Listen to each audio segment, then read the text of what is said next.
Hi, I'm Carol Robinson. Welcome to this edition of County Happenings, where we find out what's happening in the county by talking to the man in the know, County Mayor Rogers Anderson. Welcome. Welcome, and thank you for having me on your show again. I think it's our show now.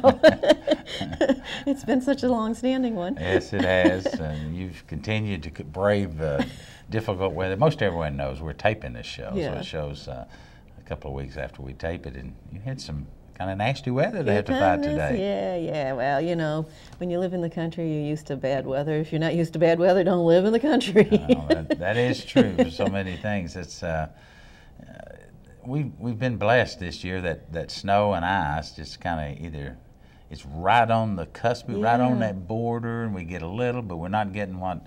Or we get it on a weekend where it's really not going to encroach on at least people going to work. And school. In school, yeah. All those school buses taking those children all around. And you know, and probably a good time. Most folks that in Franklin understand that, watch this show, the roads in Franklin, for the most part, and in Brentwood, although today in Brentwood they did have some ice, but for the most part the roads get clear pretty quickly through the efforts of the maintenance department and the highway departments. But boy, you get on those back roads out where you live and down in Bethesda and Little Texas and all in those areas, sometimes sunlight doesn't get there till spring. Exactly, yeah, because sun's a little low, you got those hills, and we got some mighty fine hills in Well, and I was having a conversation with someone the other day that we had the distinction, as you know, in the last 10 years, been the fastest growing county, but our unincorporated area remained status quo. I think, if my numbers are correct, we had less than 100, somewhere between 50 and 75 new residents in a 10-year window. Now, we did have some annexation that offset maybe one subdivision annexed could take 150 people out, but overall, the zoning and the way we do things in the county with Joe Horn's oversight and the Planning Commission and with John Lackey and our Board of Zoning and Appeal, and through our County Commission approving. And through this new, of course, the village thing doesn't. Comprehensive land permit, you put all that in place, and there are a lot of people that probably do not realize the growth that is occurring is inside those city boundaries.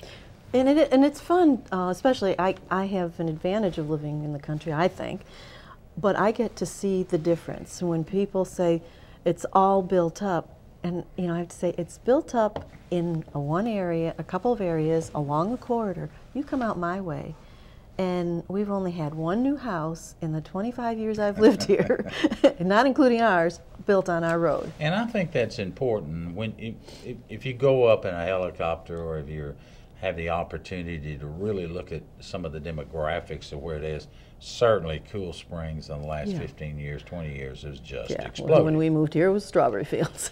But in our rural areas, we go to great lengths to preserve and protect that land. Now, clearly, we've talked about this on the show before, clearly, when you don't have water and sewer in a lot of these areas, or they're in limited capacity, then growth cannot occur. You just can't go out there and build a house. You have to have a... and you have to buy a minimum of so many acreage. That's right. And in Williamson County, it's not cheap. It is not, and we still have, I mean, you go down around the Burwood community, you get out into the College Grove community, certainly in between the Leapers Fork area and Fairview out where you live, there's lots and lots of land still available, and very large farms that are on cattle and horses, and just a lot of open space. It's still very pretty, and if you can get out and enjoy some of that. Not get lost. And not get lost right now. And our roads are in good shape. Eddie Hood over at the Highway Department does a great job of keeping these county roads up. And they're not dirt roads, but they're not so overly, for the people in the country, we like them looking like country roads. Right. And they do look like country roads, and it doesn't justify them having a new top coat every year because we don't get the use. But well, it's interesting to me. But we don't have potholes. It's interesting to me. I mean, there's a schedule. Serve on the highway board, and so there's a schedule that all roads are going to be have attention given to them. Whether the potholes, we try to eliminate those quickly. Even in the winter, you have to use cold mix, not hot mix, and they don't stick around. It just doesn't adhere very good. But throughout the year, every road in some 10-year, 15-year window is going to be addressed. Now, what's real interesting to me is how many people move into our area that want curbs or want the roads widened. And the local residents, the people that live on those roads, they're the first one to run that flag up and say, no, no. Give us a minimal amount, make them safe, keep them paved, fix them so that two school buses can pass, which two school buses very rarely pass on a country road. You only got one or two school buses going out there. But most people want those. You want the ambiance. They like the ambiance. That's a good way of saying it. And we have a lot of rocks. Walls that are all in our county, and some of them are labeled as historical sites. Others of them is just they've been there for 100 decades of time. You go out around, most everyone knows Moran Road's a very scenic road. It was where Alan Jackson used to live. He moved, he sold his place, and we just recently did what they call chip and asphalt out there, and didn't pave it. And the 2 dozen. And that's close to town. Oh, it's right in the heart of Grassland.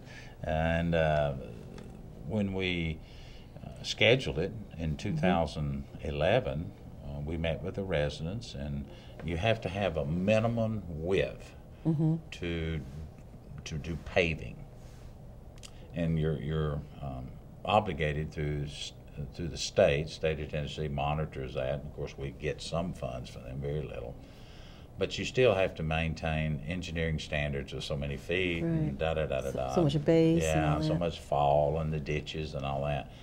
If you want to change it or improve it, if you want that good old country road that's tar and asphalt, we call it tar and chip, that basically we go in and grade it, and then we put down tar and chip mixture, which probably most of the people grew up with that kind of road. When it's initially laid until the first probably 45 to 60 days, there's a lot of the gravel that comes out of the tar, just wear and tear. This time of year when the rain, it starts settling, traffic starts packing it down. Next thing you know, you got a pretty good road. Is it as good as pavement? No. But it's what those residents want. They don't want their yard tore up. Yeah, and you don't need the heavy pavement, or the pavement, the expense of the pavement, because you don't have the traffic. That's correct. And you don't have those heavy trucks that are constantly on the heavier weight GVW vehicles will soon tear a road up. Oh yeah, you can see even already in 840, you can start seeing the grooves where the trucks. I mean, I love the expression that John Schroer made when with the road cut, the road dedication, was to get those trucks on the road. Well, they are, and I can already see the grooves in the road. I was talking to John Schroer, Tennessee Department of Transportation Commissioner, just recently over the holiday season, and you can really see the traffic increase on 840. And of course, they're doing some counts, which would indicate that the traffic going into Davidson County probably is being reduced. But clearly from I-24 there in Murfreesboro back over to I-40 and Dixon beyond Fairview, it's increased. I get on 840 quite a bit now to go to Charlotte to visit my grandsons. And I just am totally in awe of all the trucks that I see, or even getting on at Pinewood Road to come into Cool Springs, because boy, that cuts down a lot of time. Well, and you know, and we'll get into some of the topics that probably the people would like to hear about. But if you haven't had an opportunity to travel out on 840, I encourage you. It's a pretty drive. It's a gorgeous drive. I don't ever remember a state route or an interstate route that's got as many bridges in a short span. Now, that's both good and bad. We protect this weather, it's pretty bad. When you go over the old Springs property where all of the water came from over 100 years ago for Franklin, there's over 100 active springs out there. We're going to be developing a park out in just time. There's what, 3 bridges? 2 bridges? There's 3 that touch it, but you get that condensation coming off I think that's called condensate, when the Yeah, water is coming off those yeah. creeks and springs that are out there, and you get that temperature coming across at That about road 30, is slippery. 32, you can have a refrigerator effect on Yeah. a bridge real quick. And the first ice storm we had, that's exactly what happened. The temperature was 32 to 34, but the There's moisture. nothing, yeah, there's nothing underneath the bridge to keep it And it warm. just wrapped around those Yeah. bridges And like a fog coil does. on your Yeah. refrigerator, and literally had to shut those bridges down. And that's a state road, but they called for assistance from the county because I don't know how many bridges right off the top of my head from I-40 over at Fairview and back over to I-65 at the Thompson Station area. There's quite a few. There's quite a few bridges. I need to find that out. So when Yeah. somebody asks me, but I want to think it's. I think in the statistics they said something like 17 bridges or something. There's a lot. Yeah. And some of them are higher up. One of them I know is about 72 feet above the ground. And you would think, well, that's a pretty good distance up, 35 to 50 yards. But that moisture is rolling out there. Mm-hmm. Yeah, it is. But it's fun. But anyway, we made it in today, and it's nice and rainy, and just what we need is more moisture in the ground. We've had a lot of things happening in starting off the new year, and one of them was the transfer of one of your departments to the chamber. The Economic Development Department, Matt Largen, Jeremiah, Amanda, are all moving over to the chamber. But explain how this is happening, because the county's still going to be funding it for a while. I guess Bob Ring, back in the 90s, because I was a county commissioner back in then, started and saw the value of having a county with one economic development department that promoted your business entity, that promoted your interchange between existing businesses, small business to large business. And worked with all the cities. Worked with all the cities, and we had back in those days a hotel motel tax we still have today, and that hotel motel tax is collected by the hotel motels here in Williamson County, and then they come over to county general budget. We fund two departments out of that hotel motel tax. We don't earmark it. They don't get all the money. The CVB, the Convention Business Visitors Bureau, they get 25% of it approximately. Then the economic development, they get a certain percentage of that too. And those are all by ordinance or by resolution. The economic development's more on you'll be treated, your budget's treated just like anybody else's budget. I have thought for a long time, when we spun the CVB off 5 years, 6 years ago, and said, you know, it's one thing to give you the money, but you really need to be out on your own. You need to be able to raise money through other avenues, and you need some flexibility to do things the county government shouldn't be involved in. Shouldn't be involved in. I'm a big believer in the private sector will probably do a better job than the government can do, and oftentimes will do. We've just got too many fingers in the pot, and everybody has to play by the same rules. Kind of like raising your children, you know, you want to treat one like you treat the other one. But you can't, because they each are different. That's right. And so we spun the CVB off 5 years ago, and so as you know, the chambers, and we had about 5 chambers, I believe. Yeah. Some of them were interconnected, like the Fairview Chamber was really a division of the Franklin, Williamson County. Then you had the Cool Springs Chamber, you had the Brentwood Chamber, you've got the Spring Hill Chamber, and you had other pockets that, like Nolensville, it was beginning to gain some growth, and so they were looking at having a business function, and so their chamber was really an outshoot also of the Franklin Williamson County Chamber. So we had 4 or 5 different groups. About 2 years ago, there was a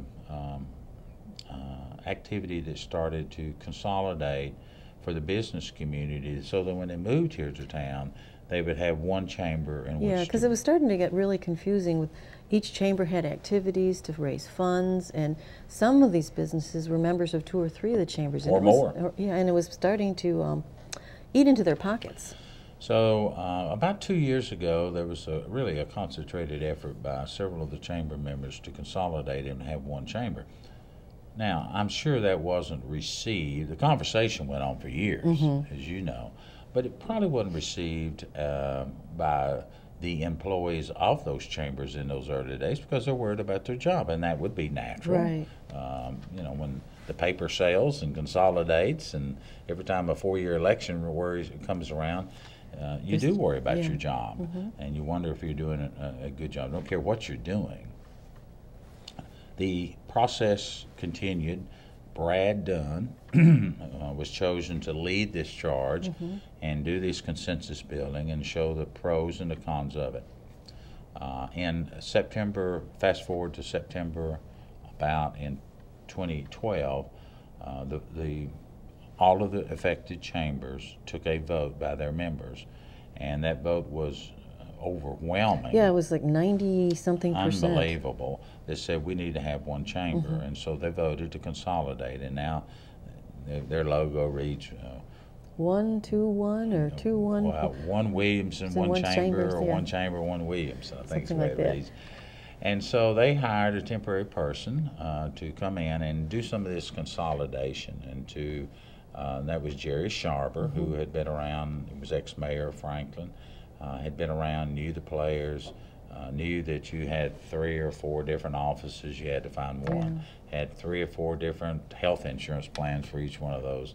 Had to get to one. Had lots of systems. It's all a little busy work, though. Yes, lots and lots of work. At the same time, the chamber went on Jerry was not interested in the job to be the chamber director or president. And so they went on a national search, had over 180 applicants to apply to take this new chamber and promote those activities, mostly for the business community, small and large. But there's another Williamson role County. of a chamber, not only to promote the businesses here, but to bring more businesses That's into the correct. community. And that's where I entered the picture. So they during the interviewing processes of the 180 people, Matt Largen, who was the economic development director that worked for government under my jurisdiction, had been asked to apply for that job, and Matt was interested in it. He saw it as an opportunity to promote economic development within the chamber. Even though he would be the chamber president, he would probably have to hire somebody to do it because his job now is more than just economic development. They went through the process. Several of the board members kept me up to date on how he was doing, and I thought all along that was probably the one that they would get because he's just a fine young man. Yes. And him and his wife and children, they live here in the immediate area.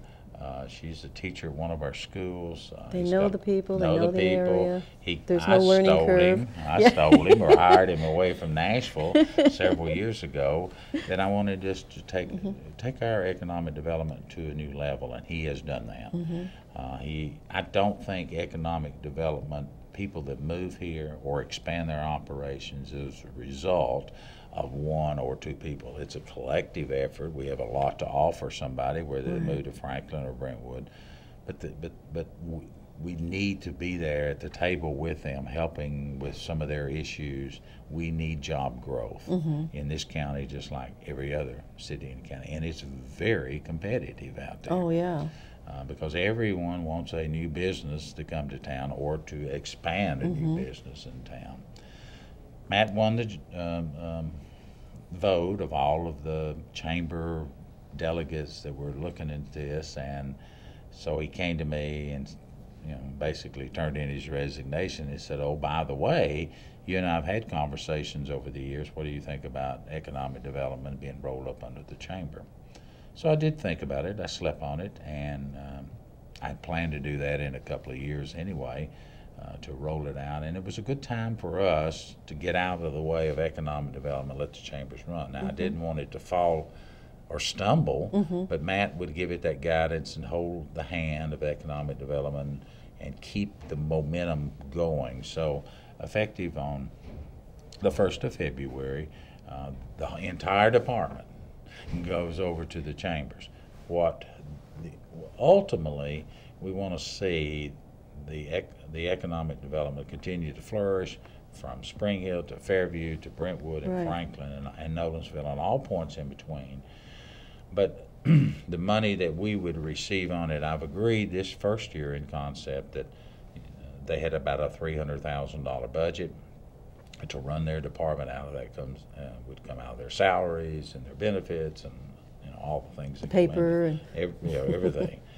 And I've agreed that whatever money's still left in there come February 1, we'd roll that over to them. County Commission's already approved that.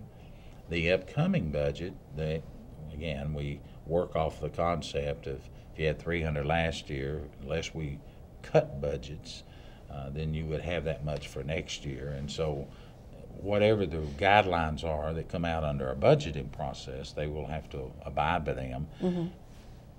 More than likely, they will have the opportunity to have that $300,000. Commission will either vote it up or down in the next year.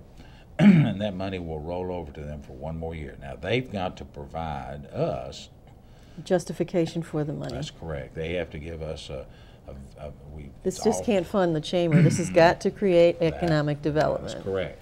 And at any time they don't get the money. Mm-hmm. And so they'll submit their activities on a quarterly basis. I would suspect, again, we won't see the first one until December of this year, 2013, because they're still in those infinite stages. Mm-hmm. But at December to be a 6-month from July 1st, and if they have done the steps, done the things that are outlined, hit the nail on the head, so to speak, then that would allow them to have part of their money that's been approved, and they can never get more than what's approved. Right.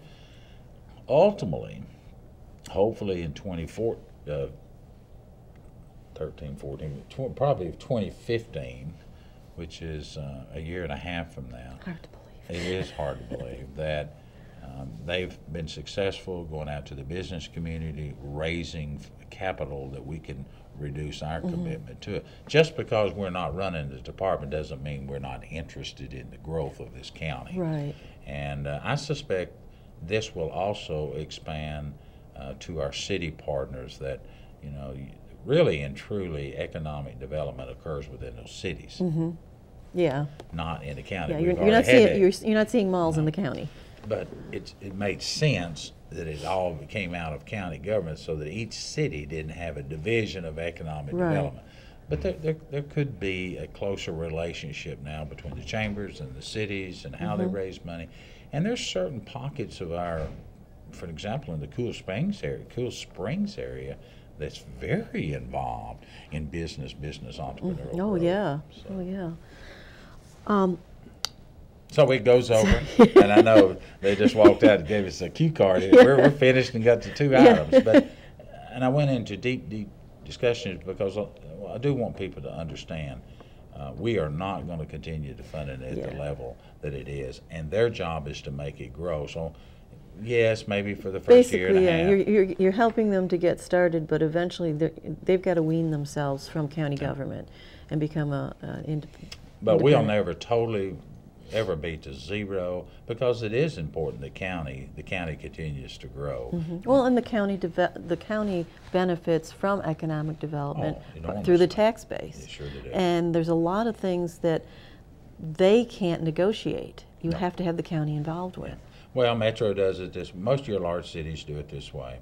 Your smaller cities may or may not have an economic development. That may be run strictly from the chambers, and chambers are limited in what they can do with economic development and growth. They really are, just as a freestanding entity. But if you put your arms around the whole thing, embrace it, and you look at the potential growth for Williamson County for the next 20, 25 years, the numbers are staggering. And so we don't need to stifle or stop. But we need to be careful. We need to manage it. And we need to say, like we were talking about earlier, the growth needs to occur in those corridors where there's the infrastructure, the roads, the sewer, the water, and oftentimes that's very hard. Right, yeah. Especially if they need a little bit more space. One of the things we wanted to talk about was the hospital expansion. Think we can do that in 3 minutes? I believe we can. Ironically, on that you're bringing that up. January the 23rd, the certificate of need filing at the state of Tennessee was approved unanimously for Williamson Medical Center and Vanderbilt, specifically the children's hospitals, to have a spot and to bring, they've got 4 years to do this, out to Williamson Medical Center. Mm-hmm. And the second part of that certificate of need, the CON, was to increase the operating rooms, the surgery Right. rooms in Williamson Medical Center. And how involved is Vanderbilt in this whole thing? Well, Vanderbilt has, like so many hospitals, whether St. Thomas or HCA, Baptist, all hospitals, because of the health care that's coming out of Washington, often referred to as Obamacare, but it's called the Affordable Health Care Act. Mm-hmm. They're going to ratchet down on the payment method, and they need to. Yeah.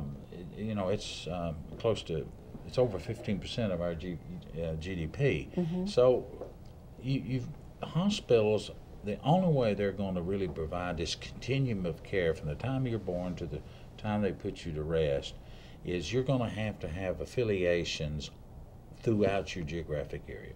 Just recently, Vanderbilt, about a year and a half ago, announced an affiliation not only with Williamson Medical, but Murray Regionals, as far up as DeCookville, other areas Mm-hmm. around the Nashville area.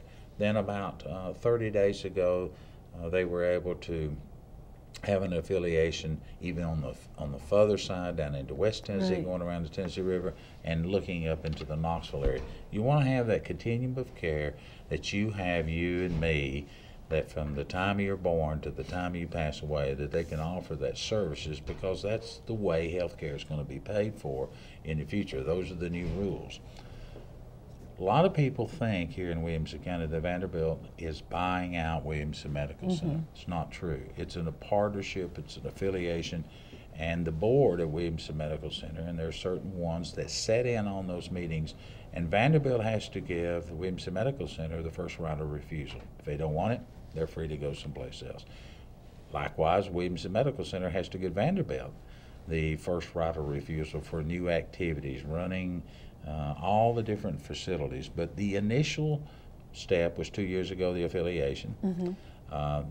No tax dollars are being paid for by this at all. This will have to come from their funds within those hospitals.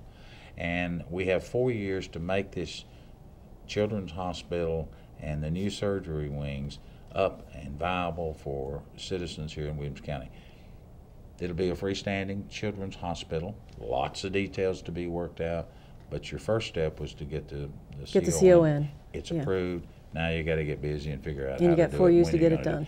And a lot of people, there's been pros and cons. Most of the calls are coming in, great, we've got some place to take our children now without going to Nashville. Right. It's going to be limited. It's going to be a small facility, but we got to go. Yes. Thank you very much for joining us, and we'll see you next time, and maybe we can chat some more.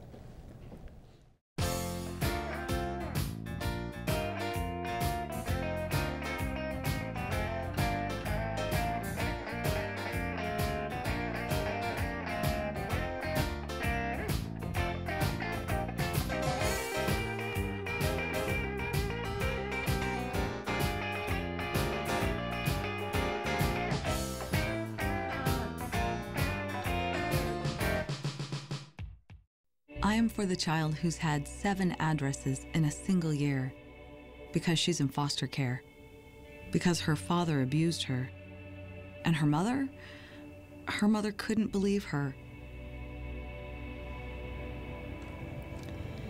She is the child I am for.